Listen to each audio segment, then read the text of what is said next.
تو تم یہیں پہ رہو، اس کو یہ حساب سکھاؤ، تو پھر تم بعد میں 1-2 مہینے کے بعد چلے جانا، تاکہ یہ بالکل واپس جائے گا تو کلاس میں سب سے آگے ہوگا. اور جو وہ ماموں جو تھے وہ جناب تھپڑ مار پڑھائی کراتے تھے، تو تھپڑ مار پڑھائی تو اس میں پھر میں نے پھر 1-2 ان کے بھی آپ کو بتاؤں کہ تھپڑ مار کس طرح. پہلے انہوں نے وہ ورڈ پرابلمس ہوتی ہے نا، ورڈ پرابلمس ریاضی کی، کہ بھئی ایک انہوں نے پہلے مجھے ایک مثال دی کہ ایک آم جو ہے، ایک چونسا آم، اس میں 7 دانے ہوتے ہیں 1 کلو میں. انہوں نے مثال دی ہے، ایک چونسے آم میں 7 دانے ہیں، قلمی آم میں 5 دانے ہیں 1 کلو میں. اگر ایک پیٹی 10 کلو کی ہے تو کتنے آم ہوں گے؟ اور وہ مجھے تو سمجھ نہیں آ رہی ہے کیا کہا انہوں نے، رائٹ. تو ایک تھپڑ پڑا. پھر انہوں نے سمجھایا کہ بھئی لکھو اس کو، اس پرابلم کو سالو کرنے کے لیے اس کو لکھو، اس کا پوری ایکویشن بنانا سکھایا کہ اس میں ایکس ایک ان نون ہوگا فیکٹر، یوں لکھو یوں لکھو یوں لکھو، یوں کیلکولیٹ ہوگا. تو وہاں پہ ہمارے لاہور میں جہاں تھے، لاہور میں وہاں پہ ہماری ایک کینال گزرتی ہے جسے وحدت روڈ کے ساتھ ہی ہے، اس کے اور کینال کے ساتھ ایک کینال روڈ بھی ہے. تو وہ پینل کا راستہ تھا. ہم گرمیوں میں وہاں پہ BRB نہر ہے ایک مشہور، جس پہ ایکچولی انڈیا نے اس کے دوسری طرف تک 65 میں قبضہ کر لیا تھا، پھر پاکستانی فوجوں نے پش کر کے ان کو واپس انڈیا میں بھگایا تھا. تو اس نہر میں ہم تیرنے اور ٹھنڈک محسوس کرنے کے لیے جاتے تھے اور آم لے کے جاتے تھے. آم کو ہم اس میں ڈراپ کر دیتے تھے پانی میں، ٹھنڈے ہو جاتے تھے، پھر اس کے بعد اس کو کھاتے تھے. اچھا ٹاپک سوری لمبی بات ہوگی کیونکہ میں اس کی تیاری نہیں کی تھی، تو میں نے اچھا لیٹر ٹو مائی خالہ. تو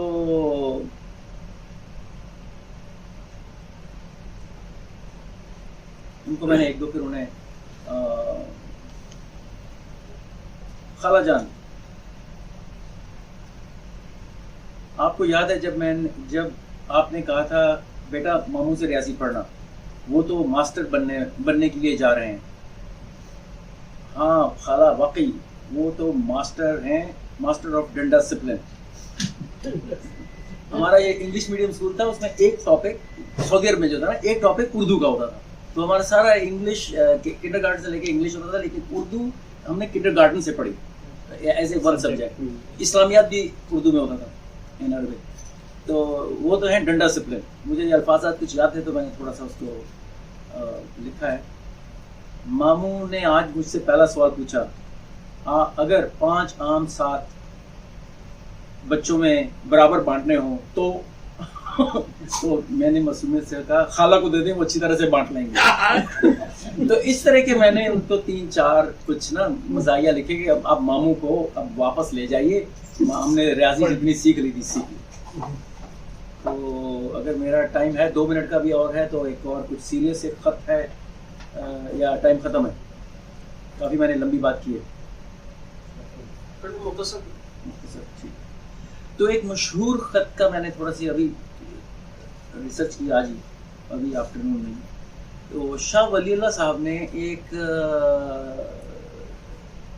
سیاسی تحریک جو انہوں نے چلائی تھی، اس میں انہوں نے ایک مشہور خط فارسی زبان میں لکھا تھا، اور اس خط کی اردو میں کئی لوگوں نے ترجمہ کر کے چھاپا تاکہ اس لوگوں تک پھیلے. تو اس میں مولانا مناظر احسن گیلانی انہوں نے سوانح شاہ ولی اللہ میں اس خط کو پورا تشریح کی. پھر مولانا ابو الحسن علی ندوی صاحب نے اسی موضوع پہ ایک کتاب لکھی، تاریخ دعوت و عظمیت کے نام پہ. اس میں اس خط پہ پورا انہوں نے ایک چیپٹر لکھا. پھر اور بھی ہیں غلام رسول مہر صاحب اور ڈاکٹر حنیف ندوی صاحب. تو اس کا میں آپ کو 30 سیکنڈ کا ایک تھوڑا چھوٹا سا بتاتا ہوں کہ اس کا اردو ترجمہ کسی ایک شخص تک محسوس نہیں بلکہ کئی اہل علم اور تحقیق نے مختلف انداز میں کہا. ترجمے لفظ بلفظ کم اور مفہوم و تشریح کی صورت میں زیادہ ہوتے ہیں. تو انہوں نے بیسکلی فارسی اس وقت ہندوستان کی علمی دفتری اور عدالتی زبان تھی. تو انہوں نے جب یہ احمد شاہ ابدالی کو افغان سلطنت درانی سلطنت کے جو بادشاہ تھے انہوں نے یہ انہیں خط لکھا تھا اور ہمارے ہندوستان میں کن حالات میں مسلمان ہیں, کن حالات سے گزر رہے ہیں, اور کس طرح اس وقت ایک یہ 18ویں صدی کی بات بتا رہا ہوں آپ کو کہ کس طرح مسلمانوں پہ ایکچولی زوال تو آ چکا ہوا تھا, اس سے بھی اور کافی نقصانات ہو رہے تھے جانی علمی. تو وہ کافی تفصیلی خط ہو جائے گا, تو میں نے صرف آپ کو اس کا تھوڑا سا اردو میں اس کا تھوڑا سا آپ کو خلاصہ بتا دوں. شکریہ. بہت شکریہ. آپ کچھ کھانے خالہ کو خط لکھا ہوا اس طرح, نانی کو آخری خط نانی کو لکھا تھا 2003. اس کو تبصرہ یہ ملا تھا مجھے کیونکہ میں پڑھتا تھا سوشل میڈیا میں, خط لکھنے کو کہا تھا, تبصرہ کرنے کو نہیں کہ مشرق کا فلسفہ یہ ہے اور مغرب کا فلسفہ یہ ہے. تو وہ تو ایک مجبور ہے نا, آدمی اپنی افتاد طبع سے مجبور ہوتا ہے. وہ جس چیز کو دیکھتا ہے وہ اسی نظر سے دیکھتا ہے. آپ دیکھیں گے بلال بھائی الگ نظر سے دیکھیں گے, سلمان دیکھیں گے وہ الگ ادبی نظر سے دیکھیں گے, میں دیکھوں گا تو الگ ایک تاریخی اور فلسفیانہ نظر سے. خیر بات ہے. السلام علیکم. بہت شکریہ اردو گھر کا, میں بہت ممنون اور مشکور ہوں کہ اردو گھر میں غیر معمولی نئے اچھوتے خیالات لے کر آتے ہیں اور اس میں اتنی غیر معمولی اور وسیع قسم کی بحث ہوتی ہے اور بہت کچھ سننے کو ملتا ہے. یہاں پہ تو بہت زبردست انتہائی امیر اور ہر پہلو کو کوئی پہلو اس میں تشنا نہیں رہا, غیر معمولی اس پر گفتگو ہو چکی مکاتباتی علم کے اوپر. میں صرف ایک تاریخی پہلو کی طرف ایک بالکل مختصر سا 2 منٹ میں اشارہ ہی کر پاؤں گا. دیکھیے جس طرح رضوان بھائی نے کہا ایک جملہ بہت زبردست کہ جتنی تحریر کی تاریخ قرآنی ہے اتنی ہی خط کی تاریخ قرآنی ہے. اس زمین پہ خدا کا آخری پیغمبر اتمام حجت کر رہا ہے اور وہ خط لکھ رہا ہے تمام پڑوسی ممالک کے سربراہان کو, اور وہ اتمام حجت ہو رہا ہے, وہ خط کے ذریعے ہو رہا ہے. تو اس کا مطلب ہے خط کی تاریخ بھی ویسی ہی پرانی ہے.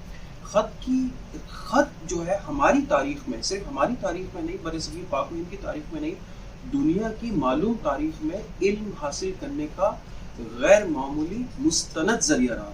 خطوط, مکاتباتی عملی کہا جائے گا اسے. کس طریقے سے, اس کی میں 2 اطلاقی مثالیں دیتا ہوں. مجھے ایک وقت تھا جب میں زمانہ طالب علم, ابھی بھی طالب علم ہوں, آپ سب ارباب حل وقت اور اہل دانش ہیں, میں آپ سب سے سیکھتا ہوں. میں صرف ایک طالب علم ہوں. ایک زمانے میں مجھے یہ مسئلہ سمجھ میں نہیں آتا تھا کہ علم جو ہے وہ نسلاً بعد نسل منتقل کیسے ہوتا ہے. تو کسی نے مجھے مشورہ دیا, وہ کتاب اگر آپ لوگ پڑھ چکے ہیں تو بہت زبردست ایک دفعہ اور پڑھ لیجیے گا, جو آپ کو علمی لذت محسوس ہوگی نا, اور وہ عہدہ جو آپ پہ کھلے گا وہ آپ حیران رہ جائیں گے. اور وہ کتاب ہے, وہ 2 بڑے لوگوں کے درمیان وہ خطوط ہیں, صرف وہ دونوں کے درمیان خطوط نویسی ہوئی تھی, اور وہ خطوط کے ذریعے ان دونوں نے علمی گفتگو کی تھی, اور کس طرح انہوں نے مختلف فنی پہلوؤں پر گفتگو کی تھی. میں اس کی ایک مثال دیتا ہوں. اس کتاب کا نام ہے یہ پہلی مثال دے رہا ہوں اطلاقی, سنت کی آئینی حیثیت. یہ ہمارا تاریخی پہلو ہے, خطوط کس طرح خطوط نے علم کو آگے بڑھایا ہے, کس طرح خط لکھنا علم کو آگے بڑھانے کا ذریعہ بنا ہے. اس کتاب کا نام ہے سنت کی آئینی حیثیت. وہ کتاب مولانا مودودی صاحب اور چودھری غلام احمد پرویز صاحب کے درمیان صرف خطوط ہیں, وہ کچھ نہیں ہے. مولانا مودودی نے کوئی عنوان نہیں باندھا ہے, کوئی جیسے ہوتا ہے نا کتاب ہوتی ہے, عنوان ہوتا ہے, ذیلی عنوانات ہوتے ہیں, اس پہ بحث ہوتی ہے, پھر مسائل ہوتے ہیں, اور پھر اس کے کیا کنکلوژن آیا. نہیں, صرف خطوط ہے, پہلا خط, دوسرا خط, تیسرا خط, چوتھا خط, 5واں خط, 6واں خط, پھر انہوں نے جواب لکھا, جواب, پھر جواب الجواب, اس طرح ہی چلتا رہا. اس میں مولانا مودودی نے یہ بتانے کی کوشش کی ہے کہ سارا علمی منتقل صرف 2 ذریعوں سے ہوتا ہے, یا تو قولی تواتر ہوتا ہے ایک نسل کا دوسری نسل کو, یا پھر عملی تواتر ہوتا ہے. لفظ جب منتقل ہوتا ہے تو اس کے معنی بھی منتقل ہوتے ہیں, اور یہ قولی تواتر کے ذریعے منتقل ہوتا ہے, جسے جو ہمارے نظر میں جو الہام کی صورت میں موجود ہے اور محفوظ ہے. وہ کتاب پڑھ کے پہلی دفعہ مجھے یہ سمجھ میں آیا کہ کیوں علمی اور کیوں قولی اور جو عملی تواتر ہے وہ حجت کیوں بنتا ہے. اور وہ کیا, دیکھیے کیا چیز ذریعہ بنی, کسی نے, وہ ادارہ معارف اسلامی نے ان تمام خطوط کو جمع کیا جو مولانا مودودی نے لکھے تھے اور محترم چودھری پرویز احمد صاحب نے لکھے تھے, اور ان کو شائع کر دیا بس. لیکن کتنا بڑا علم کا ایک پورا ایک عہدہ جو ہے, صدیوں کا عہدہ, وہ لمحوں میں بھول گیا کہ کس طریقے سے علمی تواتر کے ذریعے سے علم آگے منتقل ہوتا ہے اور حجت ہوتا ہے. اس کی دوسری اطلاقی مثال, ہمارے عہد کے ہماری پچھلی صدی کے 2 انتہائی ذہین ترین آدمی, زمین کا نمک تھے وہ, 2 انتہائی ذہین ترین آدمی, جن کے میں ایک کا تو نام لے چکا, ان کے درمیان خطوط ہوئے ہیں. یہ کتاب بھی اگر آپ نے نہیں پڑھی تو پڑھیے گا. یہ آپ غیر معمولی کتاب ہے یہ, کیونکہ تاریخی حوالے سے میں بات کر رہا ہوں. اس کتاب کا نام ہے تعبیر کی غلطی. اور وہ دو بہت بڑے آدمی, اللہ تعالیٰ ان دونوں کو مطلب کروٹ لحد میں جو ہے وہ غیر معمولی آرام مہیا کرے اور جنت الفردوس میں اعلیٰ ترین مقام عطا کرے, کیونکہ ان دونوں کے غیر معمولی اثرات مجھ پر کیا میرے بہت سارے دوستوں پر مرتب ہوئے. مولانا مودودی اور مولانا وحید الدین خان صاحب, ان کے درمیان یہ بحث ہو رہی ہے, اور خطوط ہیں وہ یہ کتاب نہیں ہے کہ یہ آپ نے یہ کہا ہے, نہیں, انہوں نے کہا یہ میں خط لکھ رہا ہوں آپ کو, اور اس میں یہ پتا چلتا ہے کہ دو بڑے لوگ گفتگو کیسے کرتے ہیں سلیقے سے, بات کرنے کا سلیقہ کیا ہوتا ہے, اپنی بات کو پیش کرنے کا سلیقہ کیا ہوتا ہے. جب دوسرے کی بات سمجھ میں نہیں آ رہی ہے تو اس سے وقت مانگا جاتا ہے کہ اس میرے خط کو دوبارہ پڑھ کے دکھے گا, کچھ وقت گزرنے کے بعد ہو سکتا ہے بات سمجھ میں آ جائے, ہو سکتا ہے جو بین السطور میں بات کہنا چاہ رہا ہوں بات سمجھ میں آ جائے. اور اس کا موضوع کیا ہے, تعبیر کی غلطی. اور بحث کس چیز پہ ہو رہی ہے, بحث یہ ہو رہی ہے کہ انسان کی تخلیق کا مقصد کیا ہے. اس پہ ایک بڑی زبردست مثال دی, اور وہ آج تک, وہ کب کی بچپن کی پڑھی ہوئی کتاب ہے, وہ پتہ نہیں شاید 92-93 جب اس وقت میں کالج میں تھا, تعبیر کی غلطی. اس میں انہوں نے مولانا وحید الدین خان صاحب نے دیکھی, اپنے وقت کا بڑا آدمی اور اپنے وقت کے دوسرے بڑے آدمی کو یہ بات سمجھانے کے لیے مثال کیا دے رہا ہے کہ بھائی دیکھیے, آپ ایک اونٹ کا ڈھانچہ لیں اور دم کی جگہ آپ اس کے وہ سر لگا دیں, سر کی جگہ دم لگا دیں, پیر کی جگہ ہاتھ لگا دیں, ہاتھ کی جگہ پیر لگا دیں, اور پسلیوں کی وہ انہوں نے مثال دی ہڈیوں کے نام لے کے. اگر آپ یہ ترتیب پلٹ دیں گے نا تو پھر یہ پوری ترتیب پلٹ جائے گی ہر چیز کی, اور جیسی ہی ترتیب پلٹے گی تو انسان کی تخلیق کا مقصد بھی مختلف ہو جائے گا. تو آپ جس چیز کو جس طرح آپ سمجھ رہے ہیں, آپ اس کو اس مثال سے سمجھنے کی کوشش کریں.